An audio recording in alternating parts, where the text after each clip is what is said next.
Good morning all.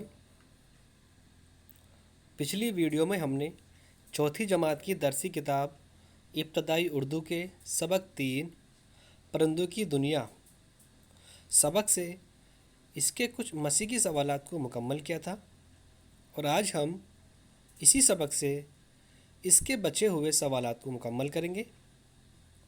तो चलिए शुरू करते हैं।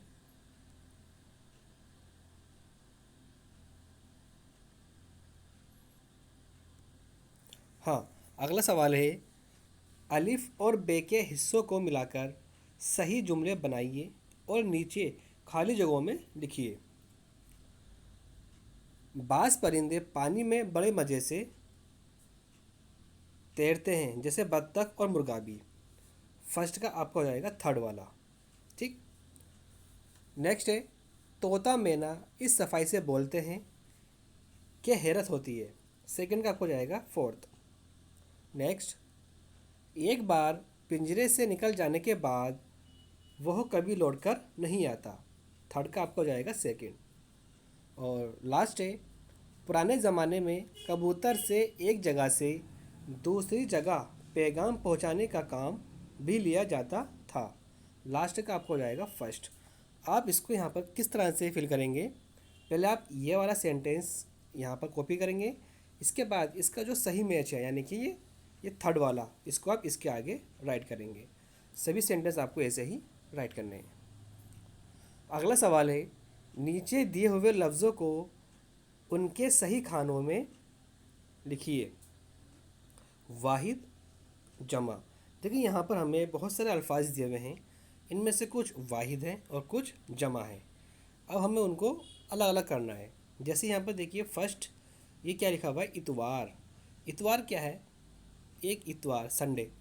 ये सिंगल एक है तो ये वाहिद है आपका, ये आपका वाहिद में आ जाएगा। इतवार की जमा होती है तौर। ठीक, तौर आपका आ जाएगा यहाँ पर जमा में। ऐसे ही देखिए यहाँ पर कस्म या किस्म। किस्म सिंगल एक है तो ये वाहिद आपका यहाँ आ जाएगा। और किस्म की जमा होती है इकसाम, जो कि ये लिखिए यहाँ पर, ये आपकी जमा में आ जाएगी। ये है देखिए नेक्स्ट, मुनाजिर। मुनाजिर जो है ये जमा है, किसकी जमा है, मंज़र की। ये मंज़र आपका वाहिद है, ये आपका यहाँ आ जाएगा। और ये मुनाजिर ये आपका जमा में आ जाएगा। ठीक है। नेक्स्ट है आदत। ये एक वाहिद है, इसको आप वाहिद यानी कि यहाँ पर लिखेंगे। और आदत की जमा होती है आदात, ये आप जमा में आपका यहाँ आ जाएगा। ठीक है। एक नेक्स्ट है आपका ख़ास। ख़ास आपका वाहिद है, ये आपका यहाँ पर फिल हो जाएगा वाहिद में। और ख़ास की जमा होती है ख्वास, ये यहाँ इसका, यानी कि ये आपका जाएगा यहाँ पर। और लास्ट है आपका जिस्म। जिस्म भी आपका ये वाहिद है, जो कि आपका यहाँ पर आ जाएगा वाहिद वाले कॉलम में। और जिस्म की जमा होती है इजसाम, जो कि यहाँ पर लिखा है। इसको आप राइट करेंगे यहाँ जमा के कॉलम में। चलिए देखते हैं अगला क्वेश्चन क्या है। सबक सबक के मुताबिक तस्वीरों को देखकर उनसे मुतालिक जोड़ मिलाइए। ठीक है। देखिए मोर। मोर क्या है, ये हमारा कौमी परिंदा है, ये आप इसको इससे मैच करेंगे। ठीक है। देखिए तोता मैना। तोता मैना क्या है, जिसे लोग शौक से पालते हैं, ये आपका यहाँ आ जाएगा। ठीक। अगला है आपका कबूतर। कबूतर आपको देखिए अमन की निशानी समझा जाता है, ये इसका इसे मैच कर देंगे आप। अगला है मुर्गा। हाँ, इसका आपको जाएगा बांग देकर जगाता है। मुर्गा क्या करता है, बांग देकर जगाता है। कौवा। कौवा अपनी चालाकी के लिए मशहूर है, कौवा बहुत चालाक होता है। ठीक, आप इसको इससे मैच कर देंगे। और लास्ट है आपके यहाँ पर कोयल। मीठी बोली के लिए जानी जाती है, ये आपका यहाँ पर मैच हो जाएगा इससे। ठीक। अगला सवाल है, दिए गए इशारे के मुताबिक मुहावरों के मायने की निशानदेही कीजिए। यहाँ पर देखिए मुहावरे लिखे हुए हैं ये सब, और यहाँ पर इस मुहावरे के मायने हैं।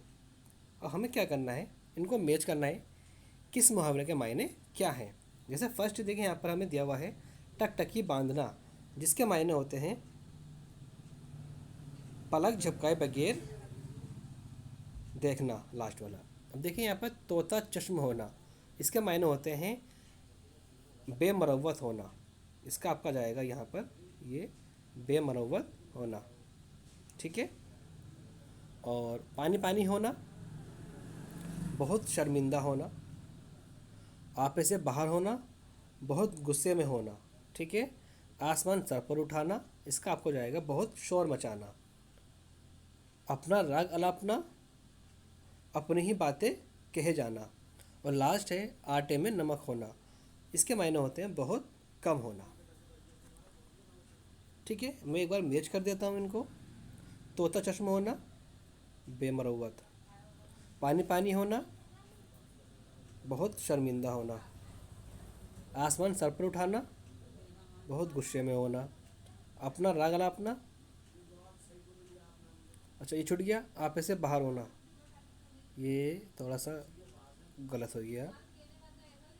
आप ऐसे बाहर होना यानी कि बहुत गुस्सा होना। आसमान सर पर उठाना, बहुत शोर मचाना। अपना राग अलापना, अपनी ही बातें कहना। और लास्ट है आपका आटे में नमक बहुत कम होना। ठीक है। नेक्स्ट, इन लफ्ज़ों को सही तलफ़ुज़ के साथ बुलंद आवाज़ से पढ़िए और खुशखत लिखिए। पहला है करखत, उक्काब, मुर्गाबी, बत्तख और आशिक। आपको बुलंद आवाज़ से इनको सही तलफ़ुज़ के साथ पढ़ना है और साथ में आपको इनको यहाँ पर नीचे ऐसे ही कॉपी कर देना है। ठीक है। प्यारे बच्चों, आने वाली अगली वीडियो में हम इसी सबक से इसके अल्फाज मायने और सवाल जवाब को मुकम्मल करेंगे। तो चलिए मिलते हैं अपनी अगली वीडियो में। अल्लाह हाफिज़।